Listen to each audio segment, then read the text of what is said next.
আজ আমি আপনাদের সাথে একদম সিক্রেট মশলায় তৈরি জিভে জল আনা একটা মশলাদার আলুর রেসিপি তৈরি করব, যা খুব ভালো খেতে হবে আর খুব তাড়াতাড়ি তৈরি হয়ে যাবে, আর লোকে একবার খেলে বারবার খেতে চাইবে।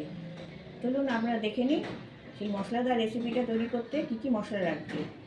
প্রথমে নিয়ে নিচ্ছি 1 টেবিল চামচ ভাঙা বিউলির ডাল, 1 টেবিল চামচ গোটা ধনে, 1 চা চামচ গোটা জিরে, 1 চা চামচ কালো সর্ষে। আমি 2টো শুকনো লঙ্কা নিয়েছি। ঝাল যারা বেশি খেতে চাইবে তারা বেশি লঙ্কাও নিতে পারে, আর কম যারা খেতে চাইবে তারা কমও নিতে পারে।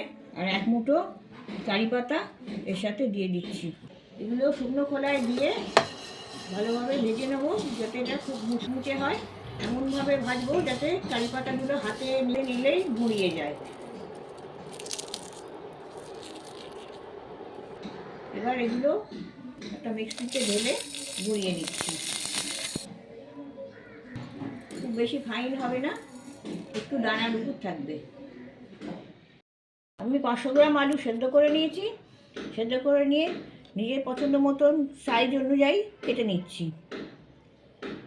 আমি যে মশলাটা করেছি সেটা 500 গ্রাম আলু নিয়ে জন্য ঠিকঠাক। ওভেনে ফ্রাইং প্যান বসিয়ে 2 টেবিল চামচ সর্ষের তেল দিয়ে দিচ্ছি। তেলটা একটু গরম করে নিচ্ছি। আপনারা যে কোনো তেলেই করতে পারেন, সাদা তেলেও হতে পারে, কিন্তু সর্ষের তেলে করলে একটু টেস্টটা ভালো আসবে। তেলটা গরম হয়ে গেছে, আলুগুলো এবার তেলেতে আমি দিয়ে দিচ্ছি। তেলটা নাড়াচাড়া করে আমি তেলে ভেজে নেবো।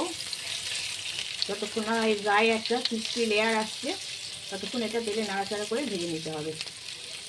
এটা আমি একটাই ঢেকে দেবো, খুব বেশি নাড়াচাড়া করবো না। খুব বেশি নাড়াচাড়া করলে আলুগুলো সেদ্ধ করা আছে ভেঙে যাবে। হালকা হাতে এগুলো একটু নাড়াচাড়া করবেন।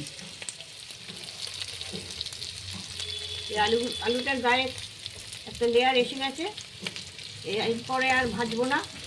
এবার আমি আর উপকরণগুলো এবার দিয়ে দিচ্ছি। এবার আমি আলুগুলোতে নুন দিয়ে দিচ্ছি, 1 টেবিল চামচ আমচুর পাউডার দিচ্ছি, 1/2 চা চামচ হলুদ দিচ্ছি, 1 চা চামচ কাশ্মীরি লঙ্কার গুঁড়ো দিচ্ছি। সব শেষে যে মশলাটা তৈরি করেছিলাম সেই মশলাটা সবটাই দিয়ে দিচ্ছি।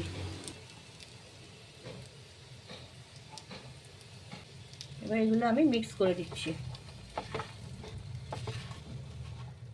আপনারা যদি দেখেন যে আলু ভাজার পরেও বেশ খানিকটা তেল রয়ে গেছে ফ্রাইং প্যানে, তখন তেলটা একটুখানি চামচ দিয়ে তুলে নেবেন, তা না হলে মশলাটা তেলে জড়িয়ে যাবে।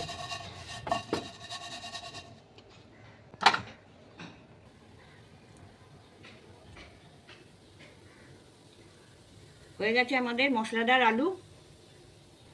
এটা স্ন্যাক্স হিসেবে আপনারা খেতে পারেন। তাছাড়া পাউরুটি, রুটি, লুচি, পরোটা সব দিয়ে খেতেই দারুণ লাগবে।